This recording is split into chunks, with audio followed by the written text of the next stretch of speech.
Hello, Margaret. Welcome to counseling. I'm Kyle, and I'm Hi, going to be Kyle. the counselor that's going to be meeting with you today. Thank you for coming. Did you have any trouble finding the place at all? No, your Okay. directions on the website were perfect for me to help find you. Did you run into any traffic? Well, a little bit, but Little bit. it got me here on time. I left in time. So Where did you here I grow am. up?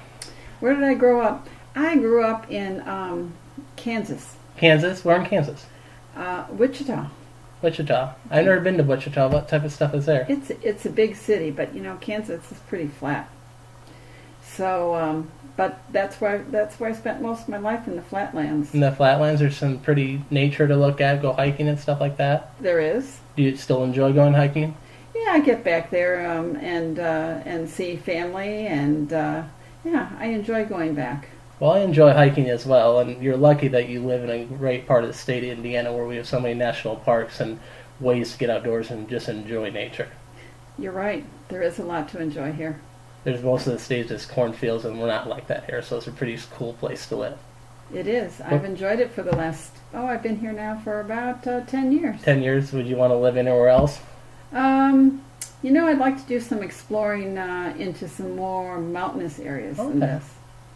But I like this area. Well, luckily we're pretty close to Tennessee and North Carolina. Hard day's driving, you can see tons of mountains there. You sure can.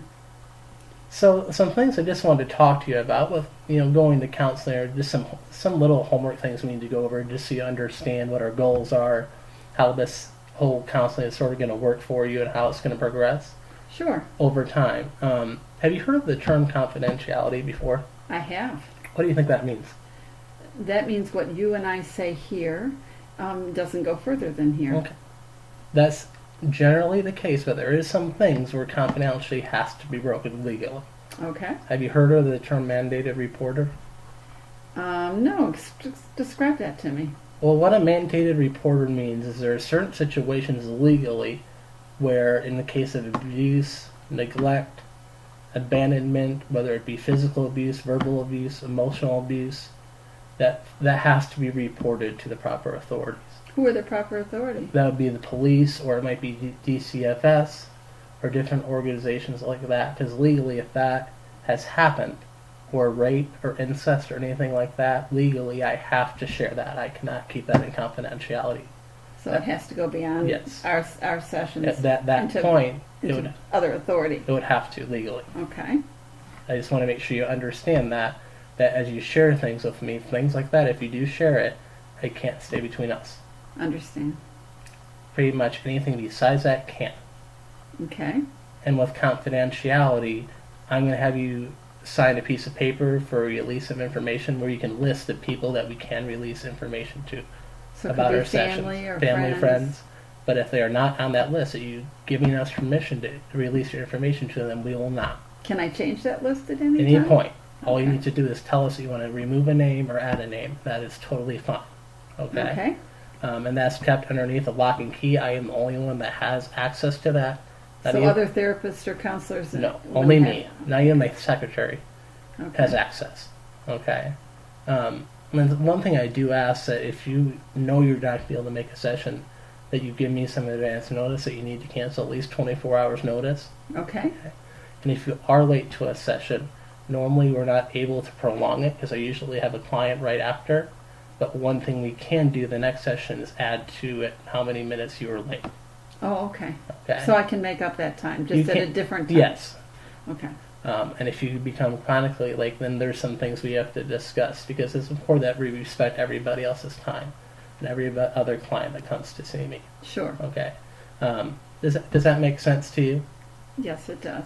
I just want to make sure too that this time is good for you every week. It should work out just fine, but if for some reason I have to change the time, can we do that? Yes, we can. I just need about 24 hours notice just so I can shuffle things around Okay. and then move people around if need be. Okay. And before you leave here, I'll give you my contact information. And I'll have you fill out a little information sheet just with your name, your address, so that I have that Okay. on file, and just some of other, if you've ever been to counseling before, and other things you might have gone to counseling for in the past. So you want a little history? I want just to have a little history to go by. Okay. Is that okay with you? Certainly is. Okay. I just want to make sure. and I'm here just to listen.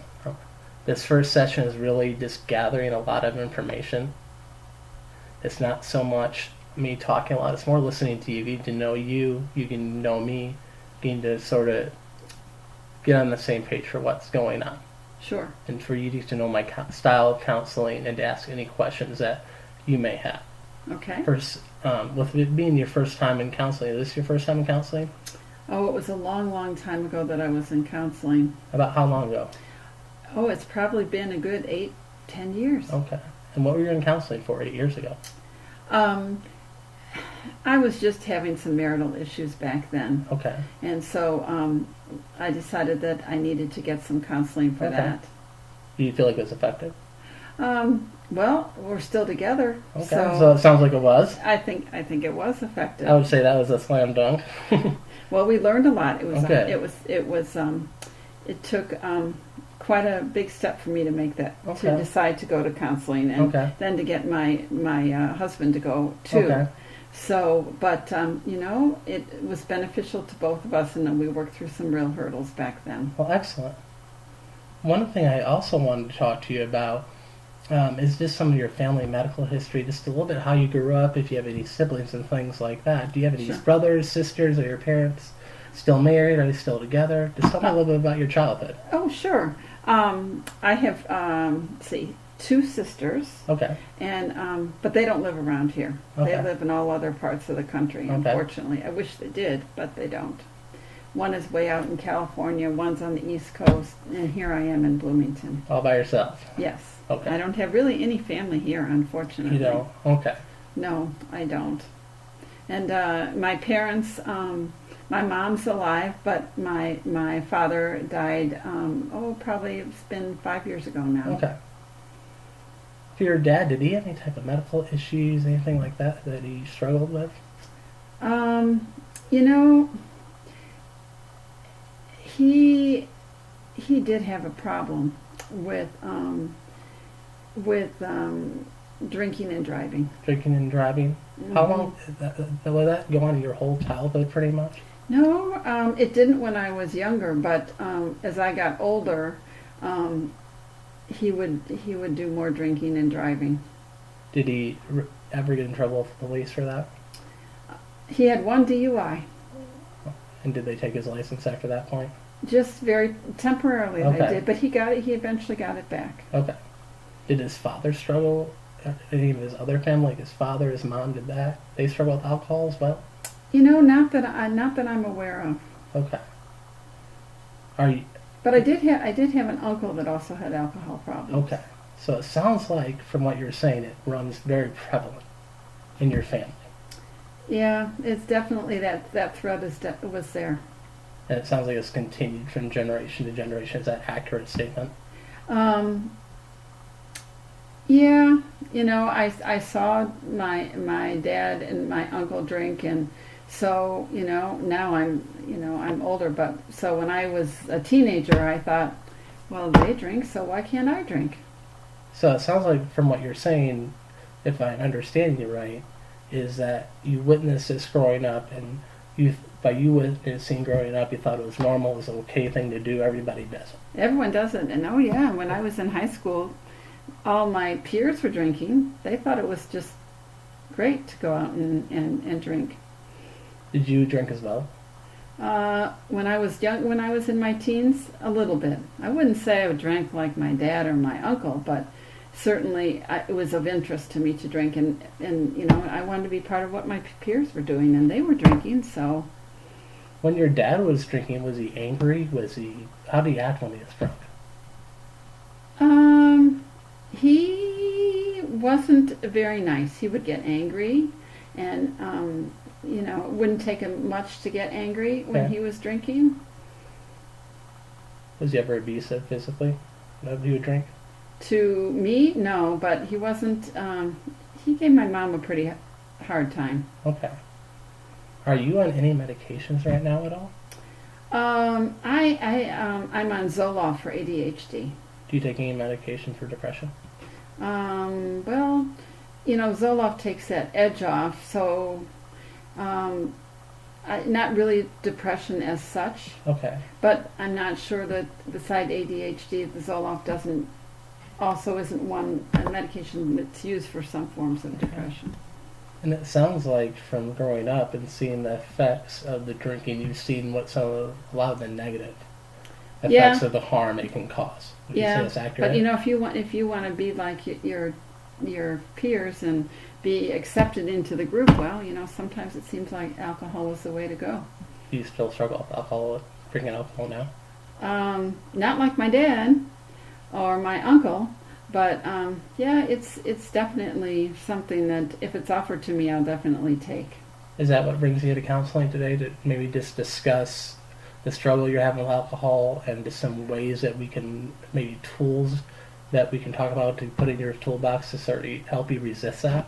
Yeah, it seems like it's happening more often. Like I'll come home from work and I definitely want to have a drink, and I want to drink on weekends. And if I go out with friends, I definitely like to drink.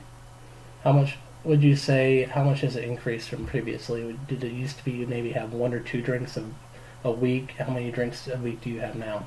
Oh, drinks a week now?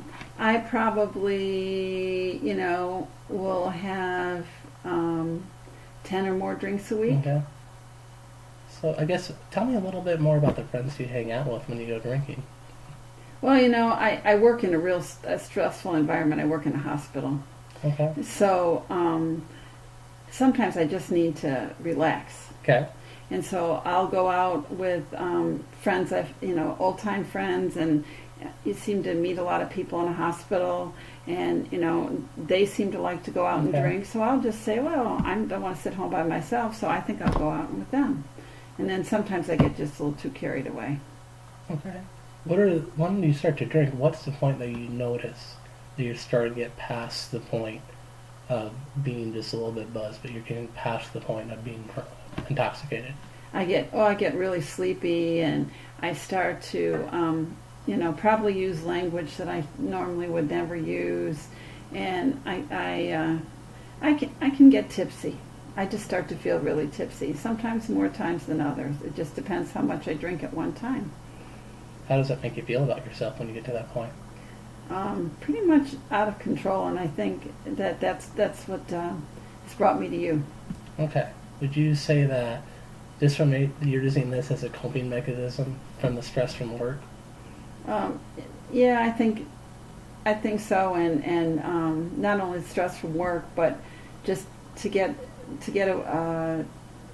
of get away from that ADHD buzz you sometimes get, where everything tends to run together and become overwhelming, and so sometimes I think I like to drink just because it maybe puts that away for a while. Okay. I guess another thing I wanted to ask you is, what are some other ways you cope from work that might be healthy? That might be healthy? Yeah. What are some things you do to cope besides the drinking that are more Well, effective? I really do try to take walks and be out in nature. I, try to also spend time with some folks in other groups that I'm part of that don't drink, and that helps my stress. Getting enough sleep, eating right, all that is important, and I've been really trying to eat better and do better in that area. So when you talk about that, which way is more effective, do you think, that you've been coping? Which one's healthy, which one's not healthy? Well, hanging out with some folks maybe I hang out with isn't the best idea. Okay. But on the other side, spending time with people that are, definitely more positive, and I have that group of friends too. Okay.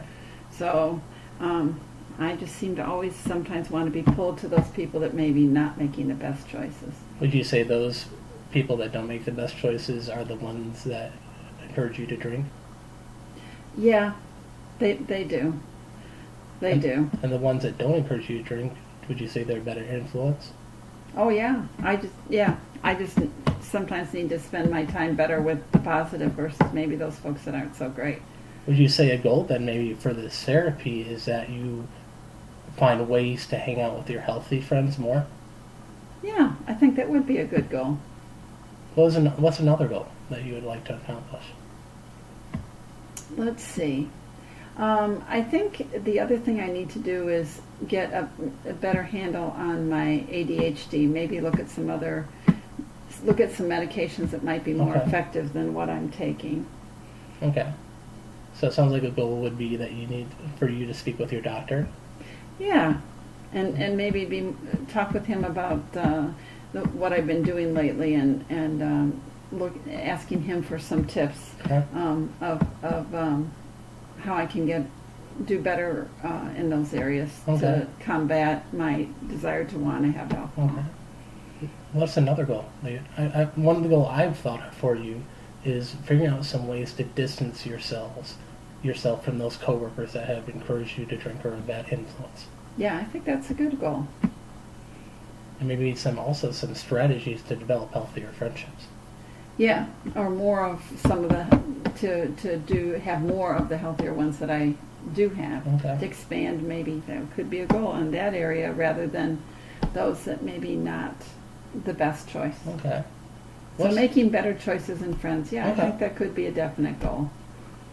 And another thing, what's a goal that you would like to accomplish in terms of the environments you hang out with that might lead to you drinking? What do you mean? What are some different places that you could hang out that don't have alcohol in the building? Well, let's see. I'll occasionally go to church, but maybe it would be good if I could become more involved in a community church group or something like that. Okay. I do go, but maybe I need to spend more time in that environment Okay. as a possibility. Have you ever heard of the organization AA? I have.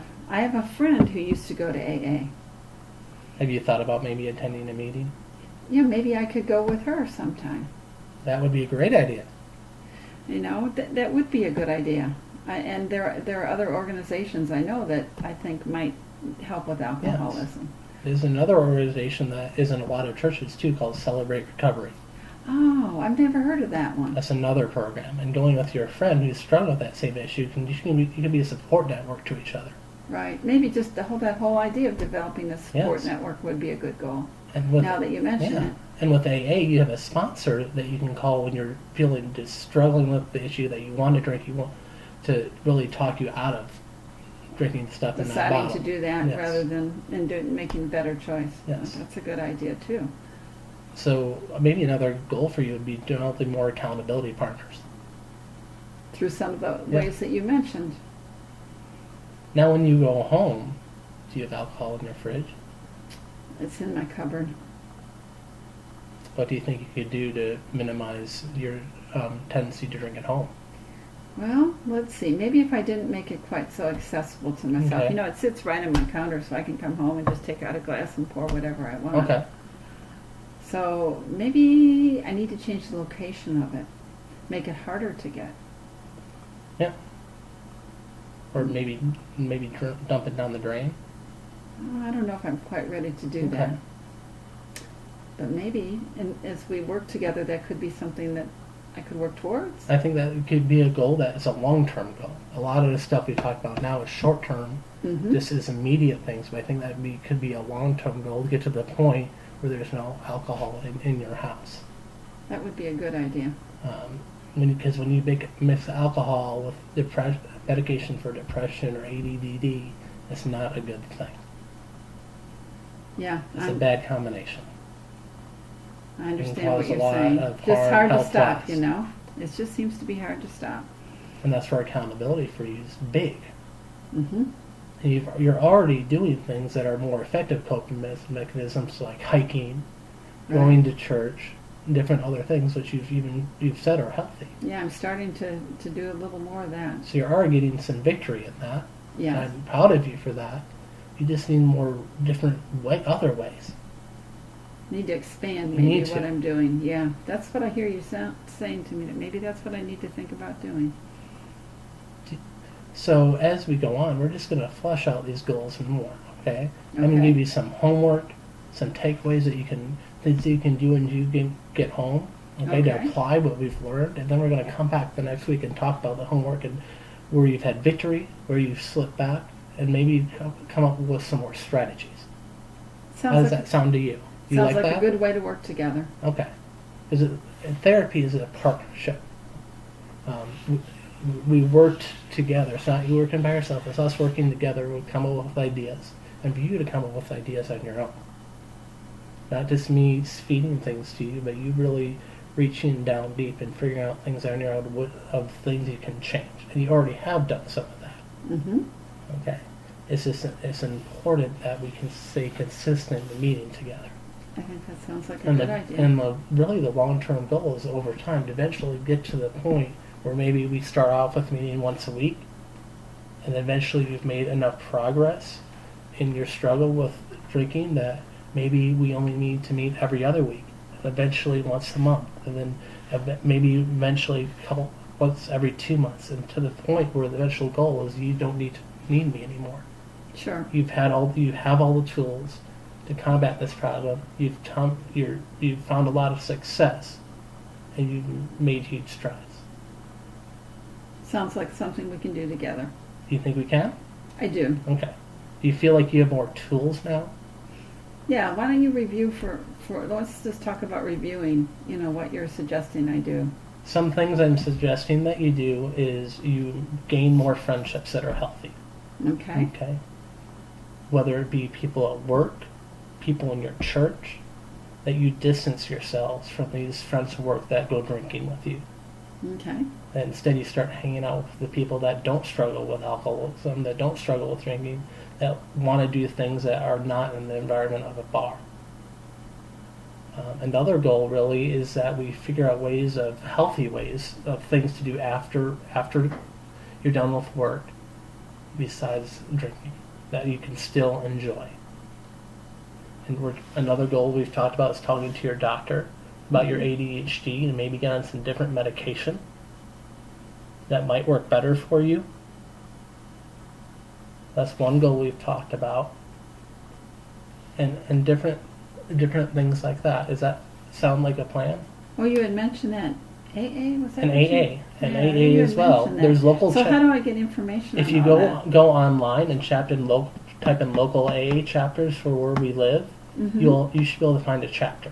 Okay. Another goal is when we meet together next week, I want you to have written down on a piece of paper the name of the chapter, who you've talked to, and when their next meeting is. And there was another organization you said. And another organization is Celebrate Recovery. Oh, that was it. And another piece of homework that I would like you to do is call that organization, the local chapter, find out the time and when they meet, and I want you to go to that meeting. Okay. And check if there's one next week. And I want you to write that information down, and we're going to talk about that. Okay. Okay? All right. All righty. So that's some homework. Okay. Okay? And I want you to also write down some ways that you would different ways to meet new people that are a better influence. Okay. Okay? Could you jot these things down for me just so I can take Yes, them with me? we can do that. Okay. And another thing too, when we're talking, is I'm going to write a lot of notes down. Okay.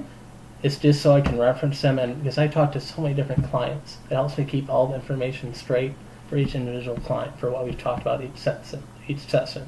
Okay. But I'm the only one who will see this. Okay. No one else. And those but- are kept locked and up. those are kept you locked said? up in a cabinet that I am the only one that has a key for it. No Okay. one else. Okay. Does that sound like a plan? Sounds like a Do plan. you feel like you have some goals that you can work towards? Yeah, I do. I do. This has been helpful. Okay. And I'm glad it has, and it's a process. You've already gained some victory in your struggle with this, with some effective things you're already doing. But realize therapy isn't going to be you wake up in the morning and all of a sudden then magically you don't struggle with drinking alcohol anymore. It's a process. It's going to take a lot of sessions together to get to the point where you don't struggle with this anymore.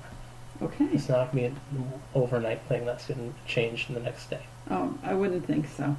But I just don't want you to be defeated if you don't see immediate change and just feel an immediate progress.